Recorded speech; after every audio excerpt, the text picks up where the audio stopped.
ಮಗಳು ವಿಧವೆಯಾಗಿ ತವರಿಗೆ ಬಂದ ಸಂದರ್ಭದಲ್ಲಿ ಗರ್ಭಿಣಿಯಾದ ತಾಯಿ. ಹೆಣ್ಣು ಹುಡುಗಿ ಅನ್ನುವ ಕಾರಣಕ್ಕೆ ನನ್ನನ್ನು ಓದಿಸಲಿಲ್ಲ.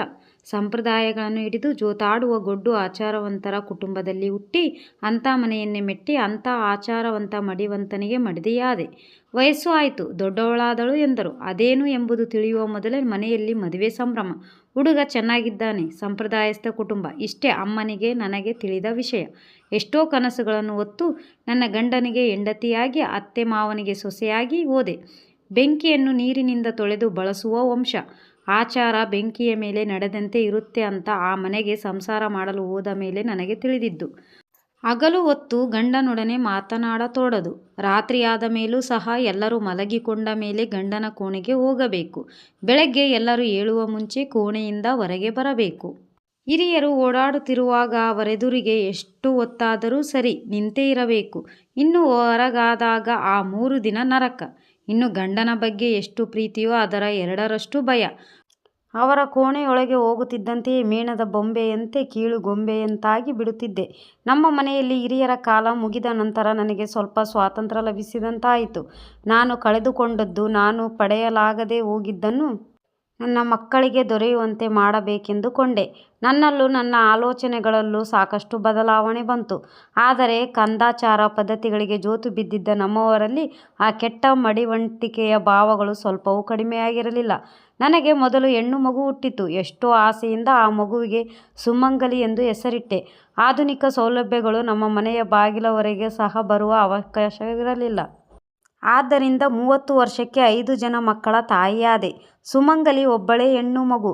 ಅವಳನ್ನು ತುಂಬ ಅಪರೂಪವಾಗಿ ನೋಡಿಕೊಳ್ಳುತ್ತಿದ್ದೆ. ಒಂದು ದಿನ ನನ್ನ ಮಗಳು ನನ್ನ ಬಳಿ ಬಂದು, ಅಮ್ಮ, ಅಪ್ಪ ನನ್ನನ್ನು ಇನ್ನು ಮುಂದೆ ಶಾಲೆಗೆ ಹೋಗಬೇಡ ಎನ್ನುತ್ತಿದ್ದಾರೆ ಎಂದು ಬೇಸರದಿಂದ ವ್ಯಕ್ತಪಡಿಸಿದಳು.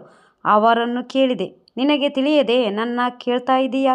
ದೊಡ್ಡವಳಾದ ಹುಡುಗಿ ತೈ ಎಂದು ಶಾಲೆಗೆ ಹೋದರೆ ಹೇಗೆ ಎಂದರು. ಆ ಕಾಲ ಹೋಯಿತು. ಈಗ ಹೆಣ್ಣು ಮಕ್ಕಳು ಗಂಡು ಹುಡುಗರಿಗೆ ಸರಿಸಮಾನವಾಗಿ ಓದುತ್ತಿದ್ದಾರೆ ಎಂದೆ. ನಾನು ಹೇಳಿದ ಮಾತಿನಲ್ಲಿ ತಪ್ಪೇನಿತ್ತೋ ನನಗೆ ತಿಳಿಯದು. ಆದರೆ ಆ ಮಾತು ಕೇಳಿ ಅವರು ನೋಡಿದ ನೋಟ ಬಾಣದಂತೆ ನನ್ನನ್ನು ಇರಿಯಿತು. ಎಷ್ಟು ಜನ ಎಲ್ಲೆಲ್ಲೋ ಹೋಗ್ತಾರೆ, ಆದರೆ ನನ್ನ ಮಗಳು ಮನೆಯ ಹೊಸಿಲು ದಾಟಿ ಎಲ್ಲೂ ಹೋಗುತ್ತಿರಲಿಲ್ಲ. ನಮ್ಮ ಮನೆಯಲ್ಲಿ ಅಂಥ ಪದ್ಧತಿಗಳು ಇತ್ತು. ಆದರೆ ಕಾಲ ಬದಲಾಗಿದೆ. ಆದರೆ ಮನುಷ್ಯರು ಮಾತ್ರ ಬದಲಾಗೇ ಇರಲಿಲ್ಲ. ಆಡುತ್ತಾ ಪಾಡುತ್ತಾ ಓದಿಕೊಳ್ಳುತ್ತಿದ್ದ ಮಗಳನ್ನು ಶಾಲೆ ಬಿಡಿಸಿ ವರ ಹುಡುಕಲು ಪ್ರಾರಂಭಿಸಿದ್ದು ನೋಡಿ ಮೊದಲನೇ ಸಲ ವಿರೋಧಿಸಿದೆ. ನನ್ನ ಅಭಿಪ್ರಾಯ ವ್ಯಕ್ತಪಡಿಸಿದೆ. ಎಲ್ಲರಂತೆ ಅವಳು ಓದಿಕೊಂಡು ಚೆನ್ನಾಗಿ ಲೋಕಜ್ಞಾನ ತಿಳಿದ ನಂತರ ಮದುವೆ ಮಾಡಿದರೆ ಚೆನ್ನಾಗಿರುತ್ತದೆ ಎಂದು ನಮ್ಮವರನ್ನು ಎಷ್ಟೋ ವಿಧವಾಗಿ ಬೇಡಿಕೊಂಡೆ. ಅವರನ್ನು ಒಪ್ಪಿಸಲು ನಾನು ಮಾಡಿದ ಪ್ರಯತ್ನ ವಿಫಲವಾಯಿತು. ಸುಮಂಗಲಿ ಮದುಮಗಳಾದಳು. ಕಣ್ಣೀರೊಂದಿಗೆ ಬೀಳ್ಕೊಡುತ್ತಾ ತನ್ನ ಗಂಡನ ಮನೆಗೆ ಹೊರಟು ಹೋದಳು. ಅರಿಶಿಣ ಕುಂಕುಮ ಶೋಭಿತೆಯಾಗಿ ಕಳಕಳಿಯಿಂದ ತವರು ಮನೆಗೆ ಬರಬೇಕಾದ ಮಗಳು ತಿಂಗಳು ಮುಗಿಯುವ ಮುನ್ನವೇ ಕಳಹೀನಳಾಗಿ ಕಣ್ಣೀರಿನೊಂದಿಗೆ ಮನೆಗೆ ಹಿಂತಿರುಗಿದಳು. ನನ್ನ ಮಗಳ ಮದುವೆಯಾಗಿ ಮನೆಯ ಮುಂದೆ ಹಾಕಿದ್ದ ಚಪ್ಪರ ಸಹ ಇನ್ನೂ ಬಾಡಿರಲಿಲ್ಲ. ಮದುವೆಗೆ ತಂದ ಸಾಮಾನುಗಳು ಇನ್ನೂ ಹಾಗೇ ಉಳಿದಿವೆ. ನಿತ್ಯ ಸುಮಂಗಲಿಯಾಗಿ ಬಾಳಬೇಕಾದ ನನ್ನ ಮಗಳ ಸೌಭಾಗ್ಯ ಮಣ್ಣಿನ ಪಾಲಾಯಿತು. ಅವಳ ದಾಂಪತ್ಯ ಜೀವನದ ಅವಧಿ ಅಷ್ಟು ಅಲ್ಪ ಕಾಲವಾಗಿರುತ್ತದೆ ಎಂದು ಅಂದುಕೊಂಡಿರಲಿಲ್ಲ. ಅಮಾವಾಸ್ಯೆ ಕತ್ತಲಿನಂಥ ಅವಳ ಬದುಕಿನಲ್ಲಿ ಬೆಳದಿಂಗಳು ಹೇಗೆ ಬರುತ್ತೆ? ಇನ್ನು ಆ ಹುಡುಗಿಯ ಜೀವನವೆಲ್ಲ ಶೂನ್ಯವೇ. ನನ್ನ ಮಗಳಿಗೆ ತಾರುಣ್ಯ ಉಕ್ಕಿ ಕೋರಿಕೆಗಳು, ಬಯಕೆಗಳು ಶರೀರದ ಅಂಗಗಳಿಂದ ಹೊರಹೊಮ್ಮುವ ಸಮಯದಲ್ಲಿ ಎಲ್ಲ ಕಳೆದುಕೊಂಡು ತವರು ಮನೆ ಸೇರಿದಳು. ಇವಳು ಈ ರೀತಿ ಹೇಗೆ ಬದುಕುತ್ತಾಳೆ ಚಿಂತೆ ಮಾಡುತ್ತಿರುವ ನನಗೆ ಒಂದು ದಿನ ನನ್ನ ಗಂಡ ರಾತ್ರಿ ಸಮಯದಲ್ಲಿ ನನ್ನ ರೂಮಿಗೆ ಬಾ ಎಂದು ನನ್ನ ಮಗಳ ಎದುರಿಗೆ ಕರೆದರು. ನನ್ನ ಕಡೆ ನೋಡಿ ಅದೊಂಥರ ನಕ್ಕರು. ನನಗೆ ಒಂದು ಗಳಿಗೆ ಸಹ ನನ್ನ ಮಗಳ ಎದುರಿಗೆ ನಿಲ್ಲಲಾಗಲಿಲ್ಲ.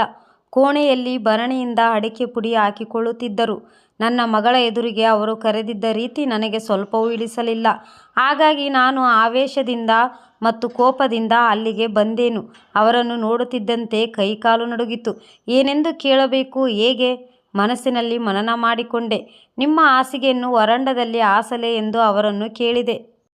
ಆಗ ಅವರು ಅರ್ಥವಾಗದವಳಂತೆ ಮಾತನಾಡಬೇಡ, ವರಾಂಡದಲ್ಲಿ ಮಲಗಿ ಜಾಗರಣೆ ಮಾಡಬೇಕೇನು ನಾನು ಎಂದರು. ಅದು ಆಗಲ್ಲ. ಅದು ಹೇಗೆ ಹೇಳಬೇಕು ತಿಳಿಯದು. ಮಾತು ತಡವರಿಸಿತು. ಆಹಾ, ಚೆನ್ನಾಗಿದೆ. ನಾನು ಹೇಳಿದಂತೆ ಮಾಡು. ದಿನಗಳು ತಿಂಗಳುಗಳು ಒಂಟಿ ಪಕ್ಷಿಯಂತೆ ಬಿದ್ದಿರಲು ನಾನೇನು ಸನ್ಯಾಸಿಯಲ್ಲ. ಅವರ ಮಾತು ಅತ್ಯಂತ ತೀವ್ರವಾಗಿತ್ತು. ಅದು ಕೇವಲ ಮಾತು ಮಾತ್ರವಲ್ಲ, ಆಜ್ಞೆಯಂತಿತ್ತು. ನಾನು ಹೇಳುವುದನ್ನು ಸ್ವಲ್ಪ ಕೇಳಿ. ಇನ್ನೂ ಚಿಕ್ಕ ಹುಡುಗಿ, ಬಂಗಾರದಂಥ ಬಾಳು ಬೂದಿಯ ಪಾಲಾಯಿತು. ಅವಳು ಒಳಗೊಳಗೆ ಕೊರಗುತ್ತಿದ್ದಾಳೆ. ಅವಳ ಎದುರಿನಲ್ಲಿ ನಾವು. ಅದರ ಕರ್ಮ ಹಾಗೆ ಹಾಳಾಗಿತ್ತು. ಯಾರು ಏನು ಮಾಡೋಕ್ಕಾಗುತ್ತೆ? ಅವಳೊಂದಿಗೆ ನಾವು ಅಳುತ್ತಾ ಬರಡು ಬಾಳು ಬದುಕಬೇಕೇನು? ನಾನು ಮೊದಲೇ ಹೇಳಿದ್ದೇನೆ, ನಾನು ಸನ್ಯಾಸಿ ಅಲ್ಲ ಅಂತ. ನಾನು ಸ್ವಲ್ಪ ಹಾಗೆ ಹೊರಗಡೆ ತಿರುಗಾಡಿ ಬರ್ತೀನಿ. ಹಾಸಿಗೆ ಹಾಸಿ ಹುಡುಗರನ್ನೆಲ್ಲ ಬೇಗ ಮಲಗಿಸು ಎಂದು ತಮಗೇನು ಸಂಬಂಧವಿಲ್ಲದಂತೆ ಎಷ್ಟೋ ಉದಾಸೀನತೆಯಿಂದ ಹೇಳಿ ಹೊರಟು ಹೋದರು. ನನಗೆ ಮಾತ್ರ ಗರಗಸದಿಂದ ಕತ್ತರಿಸಿದಂತಾಗುತ್ತಿದೆ. ಜನ್ಮ ಕೊಟ್ಟ ತಂದೆಗೆ ಏನೂ ಅನಿಸೋದಿಲ್ಲವೇ? ವ್ಯಥೆ ಪಡುತ್ತಾ ಕೋಣೆಯಿಂದ ಹೊರಗೆ ಬಂದೆ. ಹಾಲ್ನಲ್ಲಿ ನನ್ನ ಮಗಳು ಸುಮಂಗಲ ನನಗೋಸ್ಕರವೇ ಕಾದಿರುವಂತೆ ನಿಂತಿದ್ದಳು. ನನ್ನ ಮಾತು ಕೇಳಿಸಿಕೊಂಡಳೆ. ಅಮ್ಮ ತಗೋ. ಪೆಟ್ಟು ತಿಂದ ಪಕ್ಷಿಯಂತೆ ಅವಳ ಕಡೆ ನೋಡಿದೆ. ಮಗಳ ಕೈಯಲ್ಲಿ ಸಂಜೆ ಕೊಯ್ದು ಕಟ್ಟಿದ ಜಾಜಿ ಮಲ್ಲಿಗೆಯ ದಂಡೆ. ಬಳೆಗಳಿಲ್ಲದ ಅವಳ ಬೋಳು ಕೈಯಲ್ಲಿ ಆಗಷ್ಟೇ ಅರಳುತ್ತಿರುವ ಜಾಜಿ ಹೂಗಳು. ಅವಳ ಕಣ್ಣಲ್ಲಿ ಉಕ್ಕುತ್ತಿರುವ ಕಣ್ಣೀರು. ಅವಳ ಕಣ್ಣೆದುರಿಗೆ ನಾನು ಸಿಂಗರಿಸಿಕೊಂಡು ಗಂಡನ ಕೋಣೆಗೆ ಹೋಗುವಂತಹ ಭಯಂಕರ ಅವಸ್ಥೆ. ಎತ್ತ ತಾಯಿಯಾಗಿ ನನಗೆ ಎಂಥ ವೇದನೆ! ನನ್ನ ಮೌನವನ್ನು ನೋಡಿ ಏನೆಂದುಕೊಂಡಳೋ? ನನ್ನ ಹಿಂದೆ ಬಂದು ಜಡೆಯಲ್ಲಿ ಹೂವು ಮುಡಿಸಿ ಸವರಿದಳು. ಮತ್ತೊಂದು ಮಾತನಾಡದೆ ಅಲ್ಲಿಂದ ಬೇಗ ಬೇಗ ಹೊರಟು ಹೋದಳು. ಒಂದು ಗಳಿಗೆ ಯೋಚಿಸಿ ನೋಡಿ, ಆಗಿನ ನನ್ನ ಪರಿಸ್ಥಿತಿ ಹೇಗಿರಬಹುದು? ಮಗಳನ್ನು ಅಲಂಕರಿಸಿ ಹಾಸಿಗೆಯನ್ನು ಸಿದ್ಧಪಡಿಸಿ ಕೋಣೆಯೊಳಗೆ ಕಳಿಸುವಾಗ ತಾಯಿ ಕಡೆ ನಾಚಿಕೆಯಿಂದ ನೋಡಬೇಕಾದ ಮಗಳು ಈಗ ತಾಯಿಯನ್ನು ಅಲಂಕರಿಸುತ್ತಿದ್ದಾಳೆ. ಆ ರಾತ್ರಿ ಮಂಚದ ಮೇಲೆ ಮಲಗಿಕೊಂಡು ಬಳಿಗೆ ಬಾ ಎಂದು ಅವರು ಕರೆಯುತ್ತಿರಲು ಹಾಸಿಗೆ ಮೇಲೆ ನಿದ್ದೆ ಹಿಡಿಸದೆ ಅತ್ತ ಇತ್ತ ಹೊರಳುತ್ತಿರುವ ಮಗಳನ್ನು ನೋಡಿ ಕೋಣೆಯ ಬಾಗಿಲನ್ನು ಹಾಕಲಾರದೆ, ಒಳಕ್ಕೂ ಹೋಗದೆ ಕೂಡ ಇರಲಾರದೆ ನಾನು ಅನುಭವಿಸಿದ ನರಕ ಇಂತಹದು ಎಂದು ಹೇಳಲಾರೆ. ನಾನು ಒಂದು ದಿನ ಹಿತ್ತಲಿನಲ್ಲಿ ವಾಂತಿ ಮಾಡಿಕೊಳ್ಳುತ್ತಿದ್ದೆ. ಅದನ್ನು ನೋಡಿದ ನನ್ನ ಮಗಳಿಗೆ ಅನುಮಾನ ಬಂದಂತಿತ್ತು.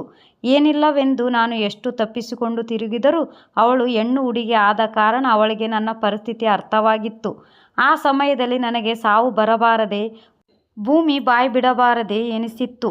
ಈ ಸಲ ಅವರ ಅನುಮತಿ ತಗೊಳ್ಳೋದು ಆಗಿರಲಿ. ತಿಂಗಳು ಮುಂದೆ ಹೋದುದನ್ನು ಸಹ ಅವರ ಗಮನಕ್ಕೆ ತಾರದೆ ನಾಟಿ ವೈದ್ಯರಿಂದ ಭಾರ ಇಳಿಸಿಕೊಂಡೆ. ಆದರೆ ಮೈಯಲ್ಲಿದ್ದ ಶಕ್ತಿಯೆಲ್ಲ ಸೋರಿ ಹೋದಂತಾಗಿ ತುಂಬ ಬಲಹೀನಳಾದೆ. ಹೇಗೋ ನಮ್ಮವರು ವಿಷಯ ತಿಳಿದುಕೊಂಡು ಬಾಯಿಗೆ ಬಂದಂತೆ ಬೈದರು. ಆದರೆ ಅವೇನು ನನಗೆ ನೋವುಂಟು ಮಾಡಲಿಲ್ಲ. ಯಾಕಮ್ಮ ಹೀಗೆ ಮಾಡಿದೆ ಎಂದು ನನ್ನ ಮಗಳು ಸುಮಂಗಲ ಒಂದೇ ಒಂದು ಮಾತು ಕೇಳಿದಳು. ಏನೆಂದು ಹೇಳುವುದು? ಹೆರಿಗೆಗೆಂದು ತವರಿಗೆ ಕರೆದುಕೊಂಡು ಬಂದು ಬಾಣಂತನ ಮಾಡಬೇಕಾದ ತಾಯಿ ವಿಧವೆಯಾಗಿ ತವರಿಗೆ ಬಂದ ಅವಳ ಮುಂದೆ ಸುಖಭೋಗ ಅನುಭವಿಸಿದ ಸಾಲದೆಂಬಂತೆ ಮಗಳಿಂದ ಬಾಣಂತನ ಮಾಡಿಸಿಕೊಂಡು ಅವಳಿಂದ ಚಾಕರಿ ಮಾಡಿಸಿಕೊಳ್ಳಲು ಇಷ್ಟವಿಲ್ಲದೆ ಅವಮಾನವೆಂದು ಹೀಗೆ ಮಾಡಿದೆ ಎಂದು ಹೇಳಲೆ? ಮೈ ಹುಷಾರಿಲ್ಲದೆ ಇದ್ದಿದ್ದರಿಂದ ನಾನು ಒಳಗೆ ಮಲಗುವುದನ್ನು ಬಿಟ್ಟೆ. ನಾನು ಮಕ್ಕಳೊಡನೆ ಹಾಲ್ನಲ್ಲಿ ಮಲಗಲು ಶುರು ಮಾಡಿದೆ. ಸ್ವಲ್ಪ ದಿನ ಹಾಗೇ ನಡೆಯಿತು. ಆದರೆ ಹೆಚ್ಚು ಕಾಲ ಅದು ಮುಂದುವರಿಯಲಿಲ್ಲ. ಒಂಟಿತನದಿಂದ ನಮ್ಮವರಿಗೆ ಬೇಸರ ಹೆಚ್ಚಾಯಿತು. ಇನ್ನು ಎಷ್ಟು ದಿನ ಹೀಗೆ? ಈ ಕತೆ ನಿಮಗೇನಾದರೂ ಇಷ್ಟ ಆದರೆ ನನ್ನ ಚಾನಲ್ಗೆ ಲೈಕ್ ಮಾಡಿ, ಶೇರ್ ಮಾಡಿ, ಸಬ್ಸ್ಕ್ರೈಬ್ ಮಾಡಿ. ಪ್ಲೀಸ್ ಸಪೋರ್ಟ್ ಮಾಡಿ. Thanks for watching.